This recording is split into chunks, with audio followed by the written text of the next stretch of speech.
Olá, tudo bem com você? Está no ar o nosso Alba Notícias. Você vai ver a partir de agora no Jornal do Legislativo Baiano. Jornalistas estão inclusos no grupo prioritário para vacinação contra a Covid-19. CREA realiza a 7ª edição do projeto Vamos Debater? Comissão de Assuntos Territoriais se reúne por meio virtual. O plenário da Câmara aprova projetos importantes para a população durante a pandemia. E ainda vamos falar sobre conscientização e combate à exploração sexual de crianças e adolescentes.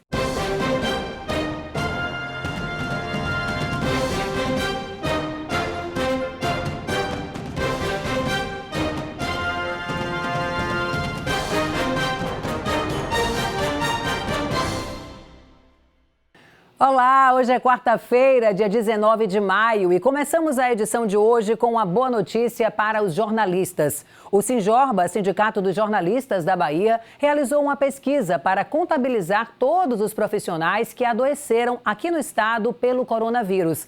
A contaminação em veículos de comunicação se tornou comum, principalmente na segunda onda da pandemia. O objetivo é ter uma noção exata do número de jornalistas que estão com a Covid-19 e também sobre os óbitos que já aconteceram na categoria. Além, é claro, de cadastrar todos os profissionais que estão em serviço presencial, seja em redações de rádio, TV, jornal e blogs ou em assessorias de comunicação. 194 jornalistas mortos. Este é o número de colegas que perderam a vida para a Covid-19, segundo dados da Federação Nacional dos Jornalistas, entre os meses de abril de 2020 e março de 2021, aqui no Brasil. O Sindicato dos Jornalistas da Bahia, Sinjorba, juntamente com o Sindicato dos Trabalhadores em Rádio e TV na Bahia, o Sinterp, e a Associação Baiana de Imprensa, ABI, realizaram uma campanha em favor da vacinação da categoria. Nós estamos reivindicando essa inclusão dos profissionais de imprensa que estão na linha de frente, seja trabalhando em redação ou na cobertura externa, porque nos últimos 3 meses cresceu muito o número de mortes e adoecimento dos profissionais de imprensa. Então nós tínhamos uma média de mortes em 2020 de 8,9 mortes por mês de jornalistas e em 2021 esse número avançou para 27 mortes por mês. Então foi uma explosão que aconteceu exatamente porque os profissionais estavam já de volta ao trabalho presencial depois daquele período que a doença teve um arrefecimento no final de 2020. Então nós retornamos, não fomos vacinados e quando a segunda onda veio, a gente foi pego de surpresa.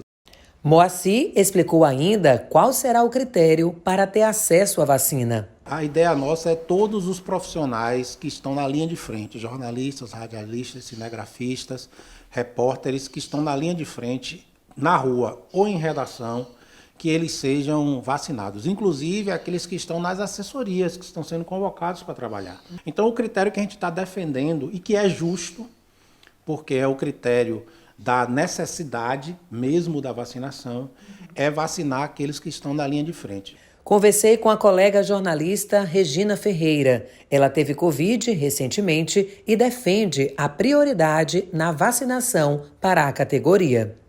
E nós também, como jornalistas, nós vamos para os hospitais, nós vamos para a fila, nós vamos para todos os lugares. A gente lida com vários tipos de pessoas, a gente tem contato com vários tipos de pessoas. Então, por que não, receber a vacinação? Obrigada, Cid.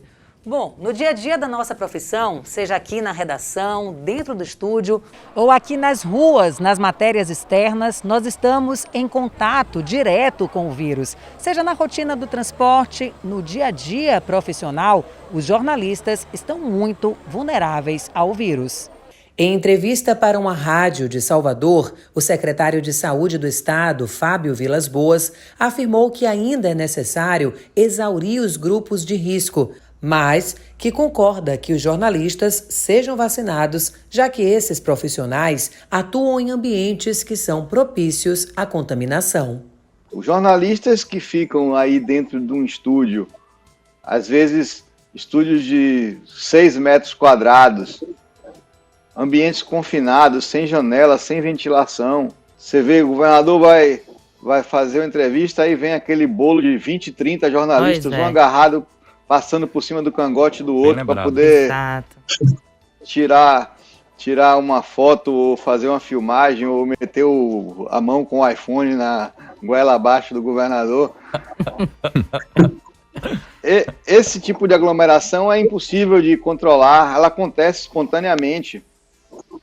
Esses profissionais eu acho que precisam ser vacinados, é a minha opinião. O presidente da Assembleia Legislativa da Bahia, deputado Adolfo Menezes, também defendeu que os jornalistas sejam incluídos na lista de grupos prioritários para a vacinação contra a Covid-19. Olha, nós entendemos a importância e o papel da classe dos jornalistas que eles desempenham no dia a dia, a maioria deles nas ruas, em contato com muitas pessoas, né, mostrando o que é que está acontecendo em todas as áreas. Então, nada mais do que justo que essas vacinas, com algumas categorias, estão tendo prioridade. Eu acredito que é um pleito mais do que justo. O que eu posso dizer que aqui a presidência da Assembleia estará junto para que a gente tenha essa vacinação o mais rápido possível nessa categoria importante, que sempre foi importante, mas agora nesses dias tumultuados que o nosso país atravessa. A 7ª edição do projeto Vamos Debater, do Conselho Regional de Engenharia e Agronomia da Bahia, que debateu a implantação do Porto Sul e a construção da Ferrovia de Integração Oeste-Leste, a FIOL, contou com a participação do vice-governador João Leão, do deputado estadual Antônio Henrique Júnior e do presidente da União de Prefeitos, Zé Cocá. Vamos ver como foi. O presidente do Conselho, José Valcraqueja, iniciou o encontro que ocorreu por meio virtual, convocando a união entre o CREA Bahia, a FIEB, o governo estadual e as prefeituras para colocar a Bahia no topo, entre os estados mais desenvolvidos do país. Ele acredita que isso será possível através da interiorização da indústria no estado. A população baiana vê que uma ferrovia ela não vai beneficiar só Ilhéus. Ela vai beneficiar todos os municípios que ela vai passar. Ela vai beneficiar o minério, vai beneficiar a produção de grãos do estado da Bahia.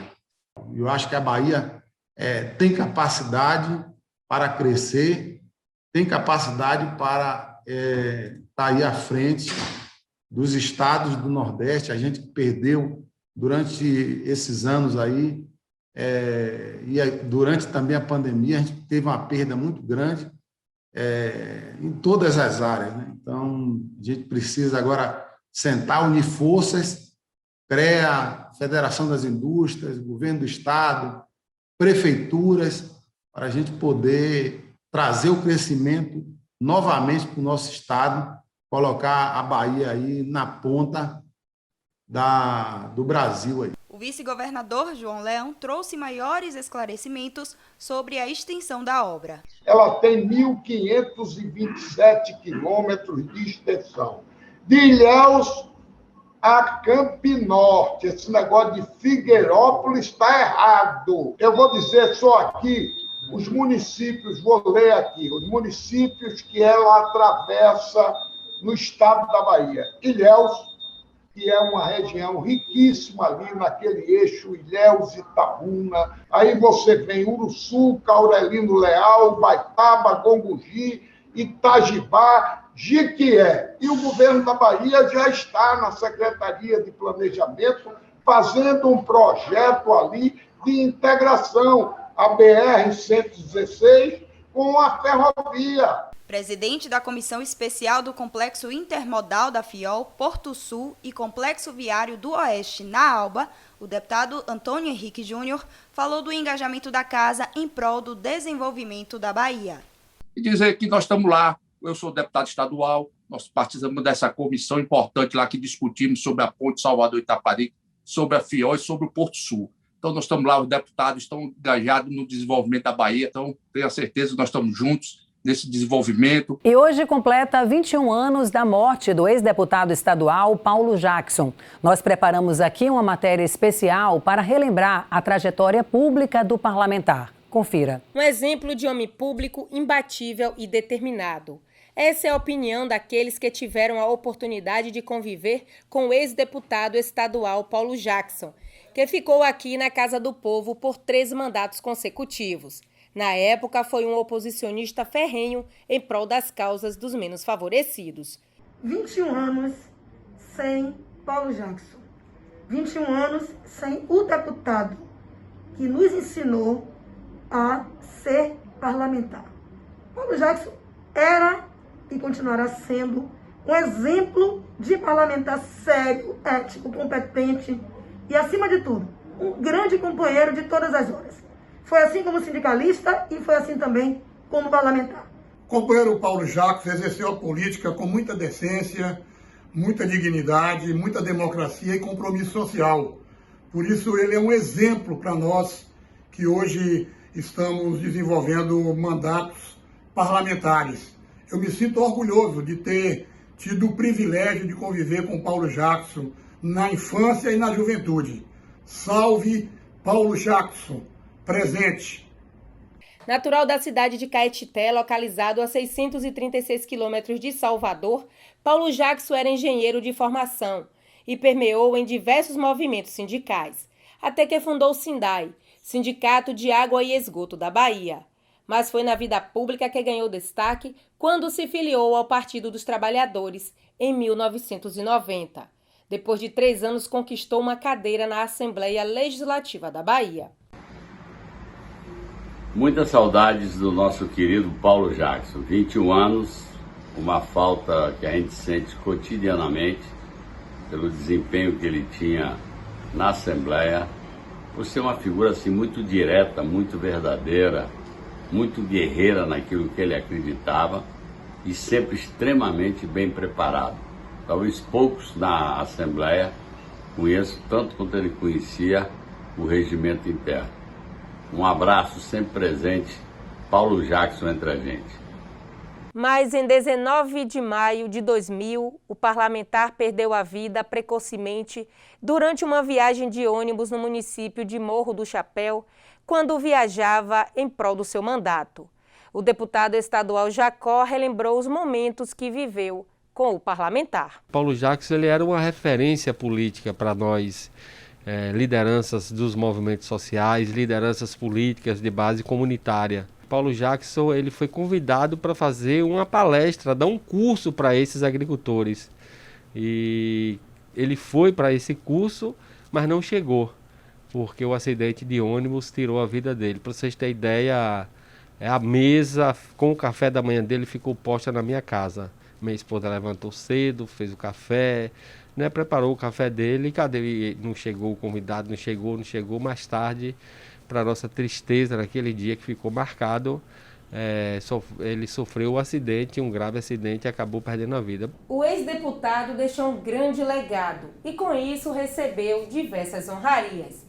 Uma delas foi feita pela mesa diretora da ALBA, que deu o nome do parlamentar à Fundação Paulo Jackson, que fica aqui na Assembleia Legislativa da Bahia e cedia a TV e Rádio ALBA. Infelizmente, se foi um grande parlamentar que fazia um grande trabalho. Essa casa aqui ele é um mandagiou mais do que justo. A galeria que tem o nome, Galeria Paulo Jackson, um dos melhores parlamentares que já passaram por essa casa.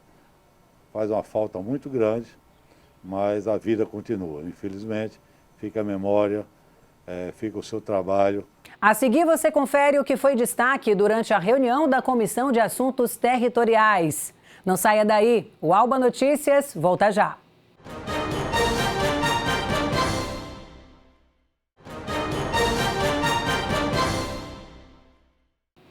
Voltamos com o nosso Alba Notícias. A partir de agora você vai ver assuntos importantes que foram discutidos na Comissão de Assuntos Territoriais e Emancipação daqui da Assembleia Legislativa da Bahia. Eles se reuniram na manhã desta quarta-feira para falar sobre a nova divisão territorial de diversas localidades baianas. Os integrantes da Comissão de Assuntos Territoriais discutiram com representantes de 7 distritos de municípios baianos os novos limites territoriais dessas localidades. O presidente do colegiado, deputado Osni Cardoso, explicou que, diante da demanda, ficou definido que na próxima semana vai se reunir com a Superintendência de Estudos Econômicos e Sociais, a SEI, o IBGE e o chefe do Poder Legislativo baiano, deputado Adolfo Menezes, para dar celeridade aos estudos. Conseguimos hoje, eu, o deputado Tum, presidente, vários deputados presentes hoje na comissão, com a Federação Emancipalista da Bahia, um debate importante, a brecha que tem na lei e também viabilizar o estudo para exatamente a gente saber quais municípios têm condições econômicas para que possa um dia virar a cidade. O debate está em curso. Na terça-feira que vem teremos reuniões de CIBGE, do presidente da Casa e a Federação com os deputados para a gente continuar o trabalho. E agora eu quero falar com você que está em busca de uma oportunidade para se especializar. As inscrições para um programa com 200 mil vagas em cursos de qualificação profissional foram prorrogadas até o dia 30 de maio. Esses cursos têm o objetivo de preparar os jovens e os adultos para a inserção e a reinserção no mundo do trabalho. Você quer saber mais? Confira agora, direto da redação, com Samile Fonseca. É isso mesmo, Milena. As vagas são distribuídas em 10 eixos tecnológicos, em um total de 3.567 turmas. Os cursos são destinados a estudantes regularmente matriculados no ensino médio da Rede Pública Estadual de Ensino, referente no ano letivo de 2020 e 2021, e também para os alunos de cursos técnicos de nível médio, educação profissional e tecnológica, que concluíram entre os anos 2016 e 2020. Os cursos disponíveis são para programador de dispositivos móveis, programador web, assistente administrativo, desenhista da construção civil, entre outros. E olha só, os interessados podem realizar a inscrição no site estudantes.educação.ba.gov.br. Educar para trabalhar. E não para por aí. Tem oportunidade também para quem estiver procurando emprego. A Prefeitura Municipal de Simões Filho abriu inscrição para contratação em regime especial de direito administrativo, REDA, para as vagas de cuidador, auxiliar administrativo, auxiliar de classe e professor infantil Fundamental 1 e Fundamental 2. Para mais informações, acesse o site simõesfilho.ba.gov.br. As inscrições ficarão abertas exclusivamente via internet, até às 18 horas de amanhã. Fique atento, tá? Voltamos ao estúdio, é com você, Milena. Muito obrigada, Samile, pelas informações. No próximo bloco, você vai conferir os projetos aprovados na Câmara Federal e que impactam diretamente a população durante a pandemia. Não saia daí, o AN volta já.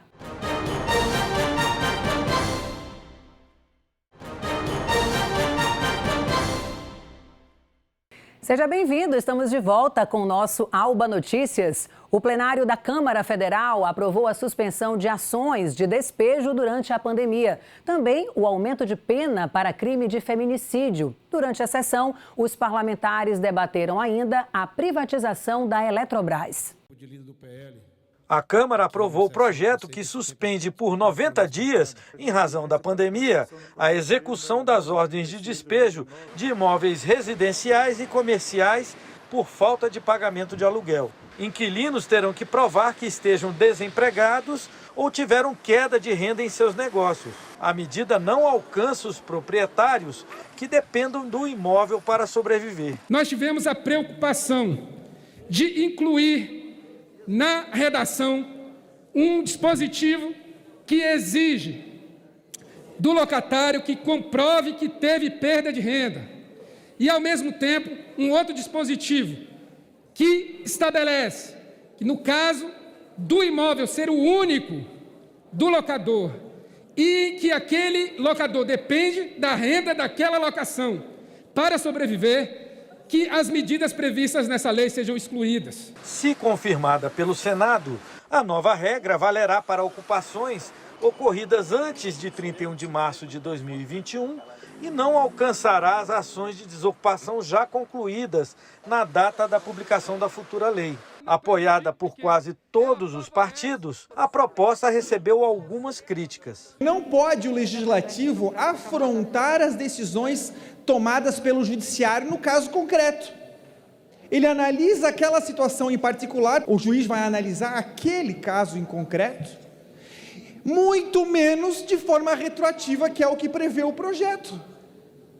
O cara entrou com a ação no passado por conta de uma legislação posterior, ele vai ser sucumbente? Que segurança jurídica nós temos? Alguns ainda conseguem discutir, falar em segurança jurídica, em segurança de um contrato, em pacta sunt servanda, quando o povo está passando fome, sem o mínimo de dignidade para continuar sobrevivendo. Eu não diria nem vivendo durante essa pandemia, que a gente não pode falar em segurança jurídica quando o que está em jogo é a segurança alimentar do povo brasileiro. É a dignidade, é o direito básico da moradia. Os deputados aprovaram também proposta que aumenta a pena mínima do crime de feminicídio e torna mais rígida a progressão de regime para presos condenados por esse crime. Pelo texto, que segue agora para o Senado, o feminicídio passa a figurar como um tipo específico de crime no Código Penal, com pena de reclusão de 15 a 30 anos.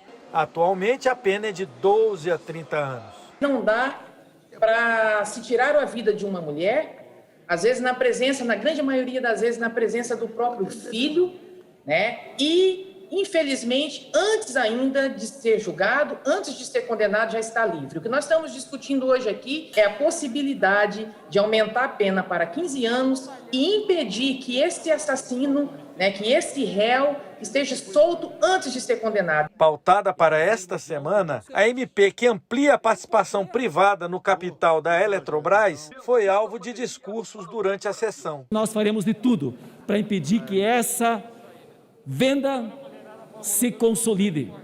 Todos os partidos da oposição, o PT, junto com os demais partidos, está aqui e fará todo o processo aqui para impedir, e apelamos para que a sociedade brasileira, como hoje, muitas manifestações foram realizadas pelo Brasil afora e aqui também em Brasília, contra essa PEC, essa medida provisória, aliás, que ficou conhecida como a medida provisória do apagão. Em coletiva, o relator disse que a capitalização da Eletrobras está condicionada à contratação das térmicas por conta do baixo nível dos reservatórios das hidrelétricas e que, por causa disso, independente da aprovação da medida, o valor das tarifas poderá subir. Nós vivemos um instante em que os reservatórios de água do Sudeste estão nos menores níveis possíveis, onde ficam justamente localizadas as hidrelétricas. Por conta dessa falta de chuva, poderá haver um aumento se houver ou se não houver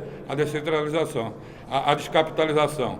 O governo do estado promove ação para conscientização ao combate do abuso e exploração sexual de crianças e adolescentes. Veja mais detalhes. Em 18 de maio é celebrado o Dia Nacional de Combate ao Abuso e Exploração Sexual de Crianças e Adolescentes. Para ajudar no combate a esse tipo de crime, nada melhor do que informação.